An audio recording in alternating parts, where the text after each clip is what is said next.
Je suis Daniel Zaguri, psychiatre des hôpitaux, je travaille au centre psychiatrique du Bois de Bondy et sur les communes de Noisy-le-Sec, Romainville et Montreuil-Nord. Je fais également des expertises auprès des tribunaux, soit des expertises pénales, soit des expertises civiles.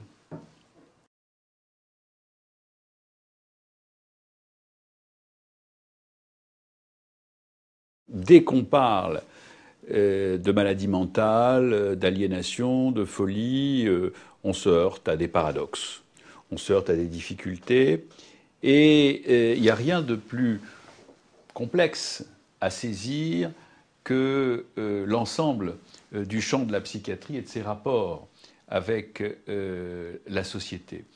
Et je mets au défi quiconque de pouvoir revendiquer une pratique de la psychiatrie qui soit totalement cantonnée à un certain type de philosophie ou à un certain type d'idéologie. Nous sommes tous au cœur de contradictions, c'est-à-dire que quelles que soient nos préférences, quels que soient, je dirais, nos investissements privilégiés. Par exemple, on peut être essentiellement psychothérapeute, on peut s'intéresser surtout à la dynamique relationnelle, mais en même temps, on ne peut pas, quand on est psychiatre, nier la dimension biologique, la dimension sociologique. Et donc, quelles que soient ses préférences, il y a dans l'exercice même de la psychiatrie un éclectisme et une ouverture à d'autres dimensions. Mais ce qui faisait l'unité, je dirais l'identité des psychiatres, qu'ils soient d'orientation psychanalytique, biologique ou sociologique, qui s'intéressent à la thérapie familiale, qui s'intéressent à autre chose.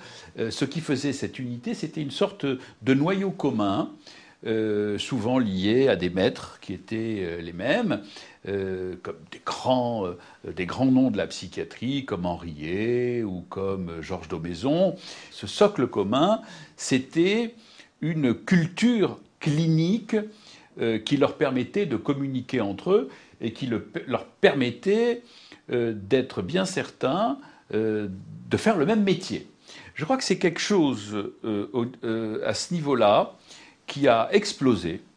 Et au fond, c'est un peu comme si, aujourd'hui, la psychiatrie n'appartenait plus aux psychiatres.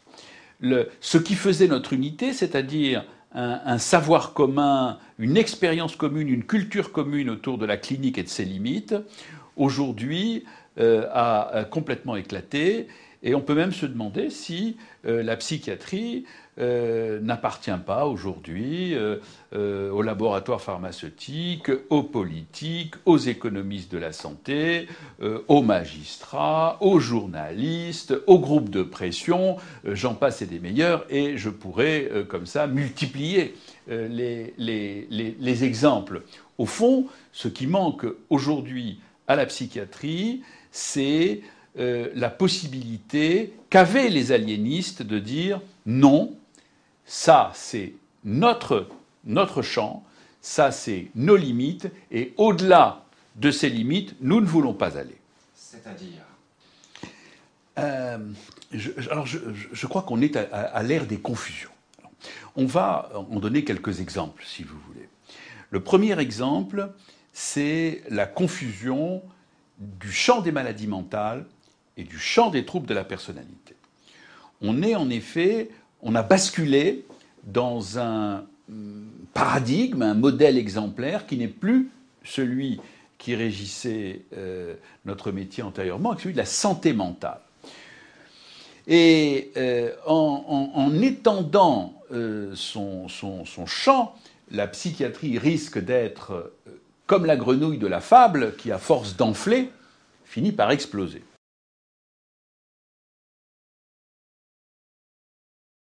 C'est ce que disait Jean-Pierre Falleret, un très grand aliéniste, au milieu du XIXe siècle. Prenez garde à ne pas confondre les maladies mentales avec l'ensemble des bizarreries et déviations de l'espèce humaine. Je crois qu'on est effectivement en face de ce danger.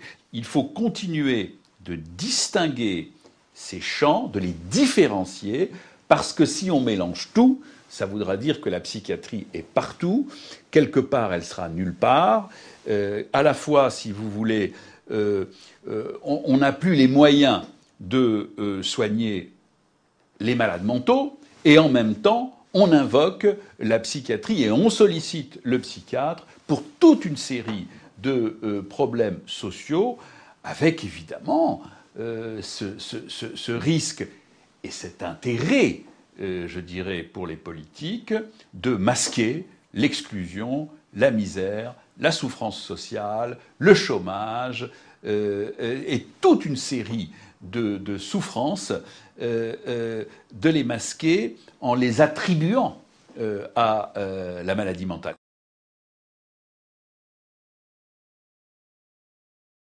Ce mythe autour duquel s'est cristallisée la psychiatrie, c'est celui de Pinel libérant les malades de leur chaîne.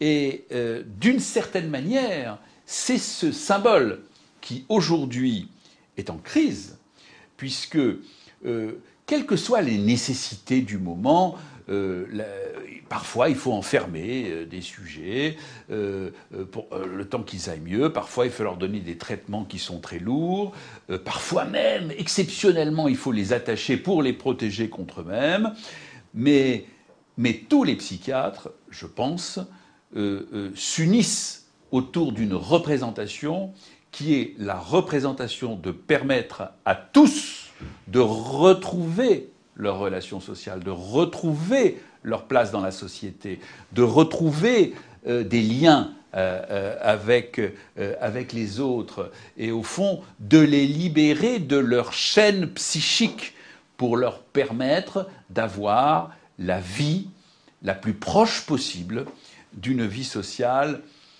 disons, semblable à la nôtre. Ça, c'est quelque chose. Et ça, c'est quelque chose qui nous fédère, ça, c'est quelque chose qui nous unit, et je pense que c'est ça qui, aujourd'hui, est attaqué, et c'est pour ça que c'est si difficile de caractériser simplement le malaise de la psychiatrie. C'est ça qui, aujourd'hui, est attaqué par une sorte de terrorisme managérial qui voudrait tout régimenter et qui voudrait tout à travers des procédures réglées et qui, en fait, et je dirais encore plus criant dans le champ de la psychiatrie qu'ailleurs, parce que c'est évidemment, on ne le retrouve pas que dans la psychiatrie, ce terrorisme managérial qui prétend tout savoir, tout connaître, tout dire, tout prévoir.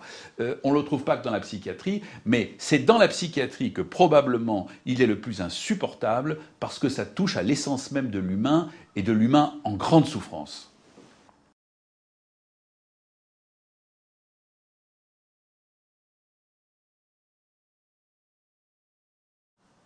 Quand on écoute de très près la plainte des magistrats, celle des chercheurs, celle des universitaires, celle des policiers, celle des psychiatres, celle des enseignants, celle des journalistes, on se rend compte qu'il y a quelque chose de commun et on a beaucoup de mal à saisir quoi. Alors moi je dirais les choses de la manière suivante. Je pense que toutes ces grandes institutions sociales ont été dépossédées subrepticement de leur savoir, de leur identité, de leur culture, de leur savoir-faire, de leur expérience, petit à petit, par une espèce de toute puissance pragmatique, managériale, envahissante, qui s'infiltre partout et qui finit par tout déshumaniser. Comme une sorte de méta-savoir. On a dit au cadre infirmier, Maintenant, vous êtes des managers, vous allez organiser vos équipes, et puis tout ce que vous nous racontez, tout ce que vous croyez savoir sur l'histoire de la psychiatrie, la manière de faire, la manière d'organiser, tout ça, va falloir que vous l'oubliez. Si vous voulez réussir vos examens, eh ben, va falloir répondre en fonction d'un certain nombre de moules, un certain nombre de, comme ça, de patterns. On leur a mis à l'esprit qu'ils étaient devenus des petits managers, et on voit cette situation absolument hallucinante dans les hôpitaux d'équipes psychiatriques totalement démunies au niveau des effectifs, avec des cadres infirmiers qui passent leur temps à réfléchir ensemble à de meilleures organisations de soins. Alors bon, quant au psychiatre chef de service, on lui demande même plus son avis sur l'organisation de son propre service, et d'une certaine manière, on a fini par le couper de ces cadres infirmiers. Et ça, si vous voulez, on le retrouve, je pense, à tous les niveaux. Alors, on découpe, on segmente, on regroupe, on fait des pôles, on réorganise, et tout ça, si vous voulez, tout ça au détriment de ce qui est absolument essentiel dans, je dirais, dans l'appréhension du rapport à la réalité, à savoir qu'il faut s'adapter, avoir une adaptativité vivante, une créativité. Ce qui caractérisait la psychiatrie des années 60, 70 et même 80, c'était une formidable créativité, une disparité des expériences. Il y avait des gens qui inventaient, et la psychiatrie française, elle était comme ça foisonnante d'expériences qui étaient différentes, qui obéissaient à, si vous voulez, à des choix, à des préférences qui n'étaient pas nécessairement les mêmes, mais qui avaient le mérite d'être vivants. Nous sommes à l'ère de la normalisation, de la standardisation, du protocole. Nous sommes à l'ère où on nous dit ce qu'il faut faire, comment le faire, où il n'y a plus de possibilités pour inventer, pour créer, pour s'adapter. Et alors, tout ça, ça se part dans une idéologie libérale, si vous voulez, alors qu'en fait, ce sont des mammouths staliniens qui nous écrasent, et tous ces managers, avec leur PowerPoint et avec leur savoir et leur langage creux, en définitive, nous étouffent, nous empêchent de travailler, nous empêchent de penser, et le pire de tout, c'est que ce sont véritablement les ronds de cuir des temps modernes, parce qu'ils ont perdu complètement le contact avec la réalité vivante de ce que doit être une équipe psychiatrique, de ce que doit être une université, un laboratoire de recherche. Il se pose comme une sorte de méta-savoir qui est au-dessus de tous les savoirs, et sans jamais saisir ce qui fait la complexité des relations, et en quelque sorte, ça aboutit à des choses, à des plaintes comme ça, que vous entendez dans des institutions tout à fait différentes. Moi, chef de service, il m'arrive d'arriver dans mon service et puis de m'apercevoir que telle catégorie de personnel est absente parce qu'elle est en formation, que telle autre est prise par une réunion. Ça n'est plus moi qui organise mon propre service. Par contre, c'est moi qui aurai des comptes à rendre le jour où il se produira quelque chose de grave. Et hélas, je le dis avec beaucoup de honte, quelque chose de grave peut se produire effectivement à n'importe quel moment, compte tenu de la précarité de nos équipes et compte tenu du fait que les quelques soignants encore sur le terrain sont à bout de souffle.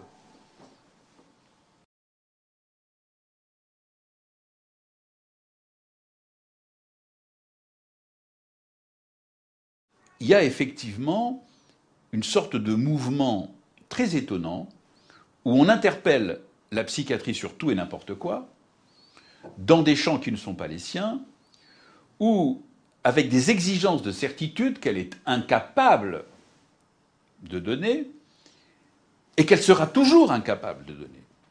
Ça, on peut le dire, parce qu'il y a ce fantasme qu'un jour la science permettra de tout savoir. Mais non, jamais la science ne permettra de connaître avec certitude l'avenir d'un être humain tant qu'il s'agira d'être humain. Bon, jamais, jamais. Ou alors le sujet aura totalement perdu sa liberté de choix. C'est quelque chose qui aura disparu.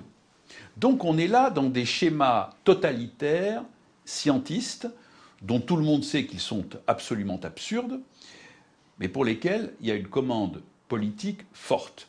Et l'absurdité, c'est que plus on nous demande de sortir de notre champ, plus on nous demande d'être des diafoirus, et plus, évidemment, on se moque de nous. Et moins nous sommes crédibles.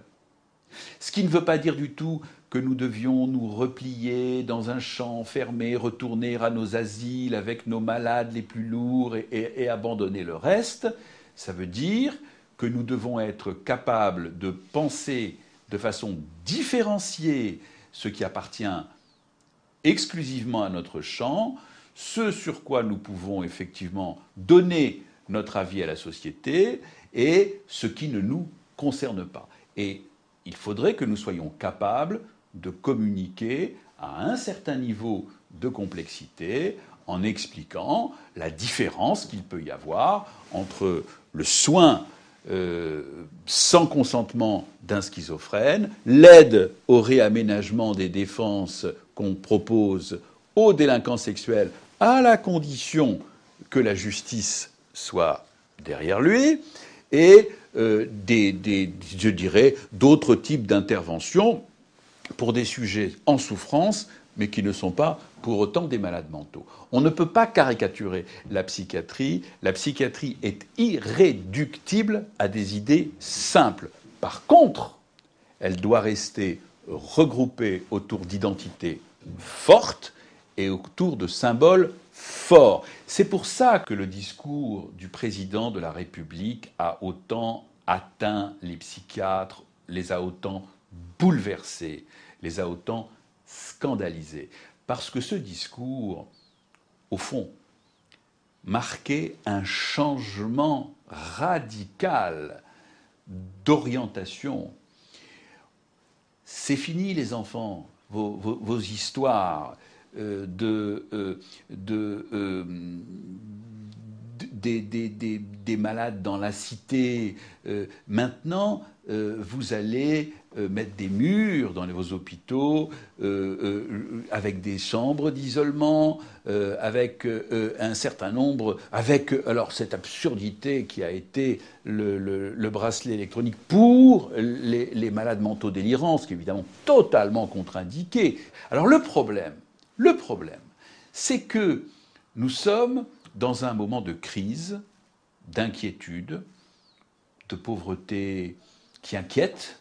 Les parents se demandent quel sera l'avenir de leurs enfants, regardent avec inquiétude et angoisse les marginaux dans la rue. Tout ça fait que la préoccupation première n'est pas le sort du malade mental dans la cité, et cela fait que probablement on n'est plus à même d'être réceptif à des messages d'inquiétude, à des messages qui font peur et qui mobilisent en chacun d'entre nous ce qu'il n'y a pas de meilleur. Voilà pourquoi la grande peur aujourd'hui n'est plus du tout l'enfermement asilaire, mais au contraire, cette espèce le fantasme, c'est la psychiatrie qui lâche en quelque sorte dans la ville toute une série de malades perçus comme des bêtes fauves. Ce qui évidemment est à des millions d'années-lumière et de la réalité de notre travail et de la réalité sociale, mais ça fait rien. Ça fait rien. Ce sont ces images-là qui effectivement circulent aujourd'hui, et c'est effectivement perçu, je pense, par tous les psychiatres comme profondément triste et profondément révoltant.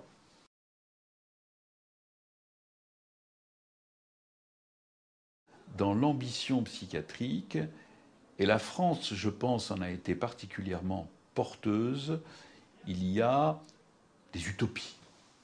Des utopies.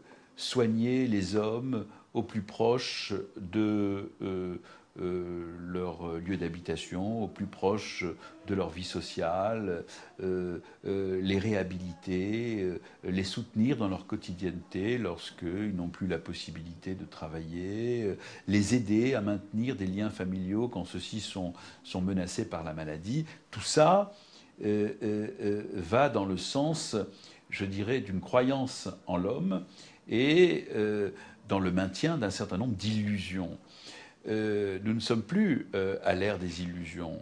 Nous ne sommes plus à l'ère de la croyance en l'humain.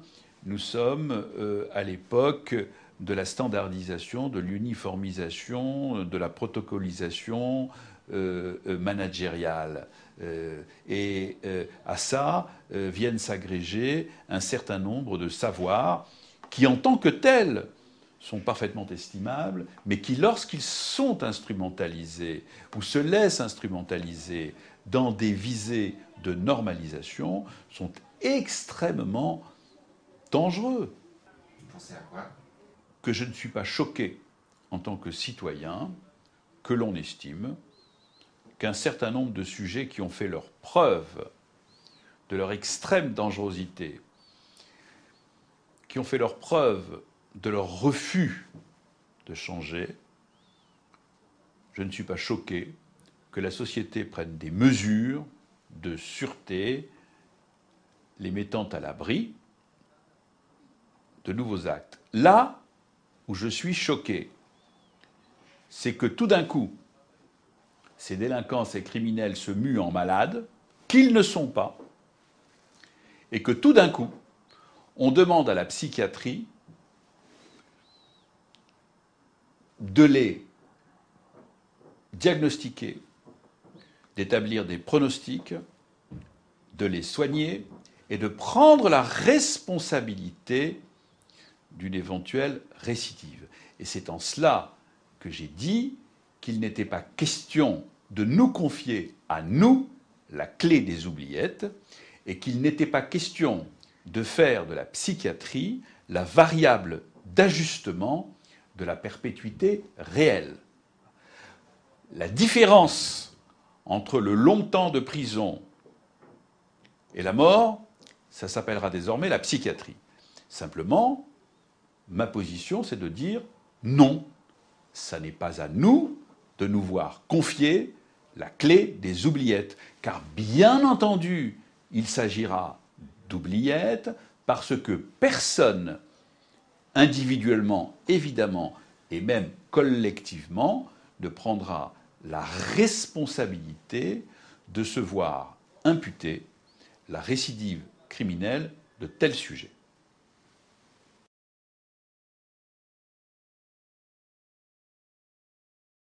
Mais il m'arrive de me dire que nous sommes en pleine science-fiction, que nous allons à grands pas vers effectivement un usage et des abus de techniques normalisatrices.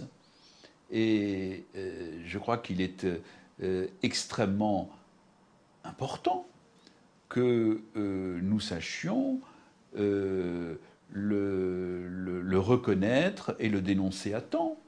Et nous pouvons guérir un certain nombre de maladies, nous pouvons stabiliser un certain nombre de sujets en souffrance, mais le mal n'est pas la maladie, le crime n'est pas la maladie, la délinquance n'est pas la maladie, la pauvreté n'est pas la maladie, l'exclusion n'est pas la maladie, l'alcoolisme n'est pas que la maladie, et la toxicomanie n'est pas que la maladie, et prétendre comme ça, nous confier toutes ces missions en faisant semblant de ne pas voir que c'est effectivement absolument impossible, et confondre la maladie avec l'ensemble des aléas de n'importe quelle existence humaine, et surtout celle des plus vulnérables, et surtout celle des plus pauvres, et surtout celle des plus exclus, est véritablement une escroquerie.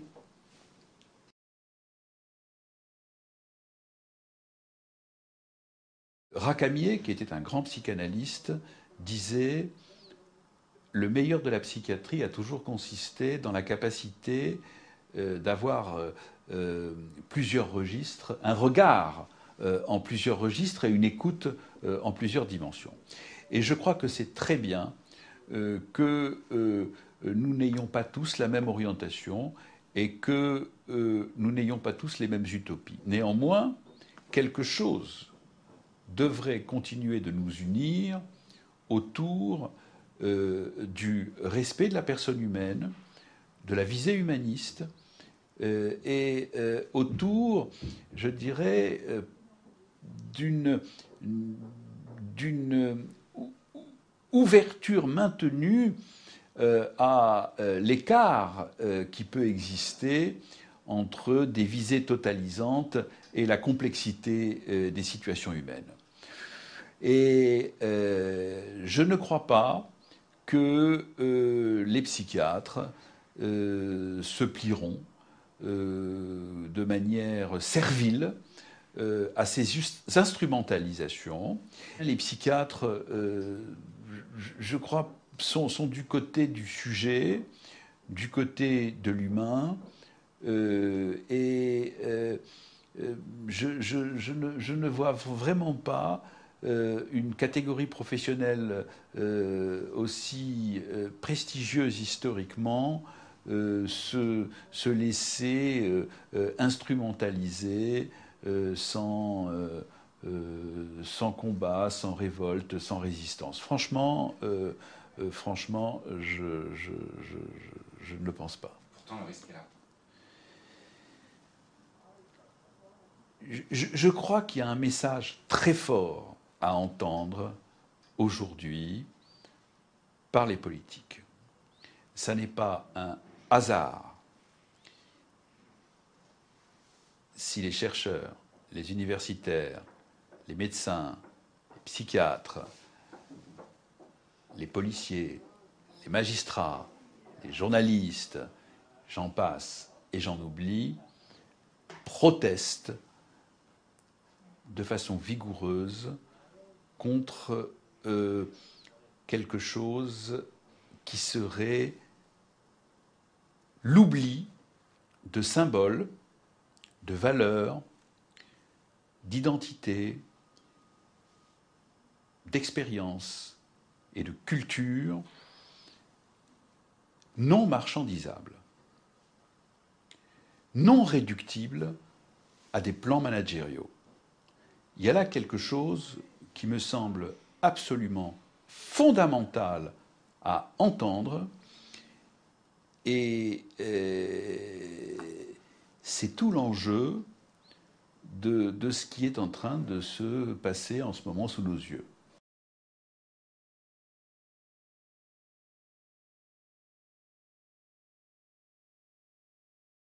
Il n'y aura pas plus de fin du sujet qu'il n'y a eu de fin de l'histoire. Le sujet est rebelle, le sujet est irréductible, le sujet se révoltera, le sujet est humain et le psychiatre est du côté du sujet. Mais effectivement, il y a, j'appelle ça avec mes mots, moi, peut-être de manière un peu approchée, j'appelle ça la managérialisation de l'existence, un espèce de monde où il faudrait gérer notre vie, nos sentiments, comme on gère une entreprise, un monde dans lequel tout serait marchandisable, dans lequel on pourrait redécouper, redistribuer, réorganiser la justice, la santé, les journaux, les universités, la recherche, sans demander l'avis des principaux intéressés. C'est ça qui est fondamental. Je pense qu'il faut en revenir au basique et il faut tout simplement en revenir si on veut faire évoluer ensemble le monde difficile dans lequel on est. Il faut en revenir au respect mutuel, à l'écoute, à la discussion, à l'échange, et qu'à partir de là, on pourra peut-être recomposer le monde dans lequel nous habitons, mais certainement pas dans une instrumentalisation forcenée et dans une sorte de forcing managérial qui fait exploser nos histoires, nos cultures, nos identités, nos utopies.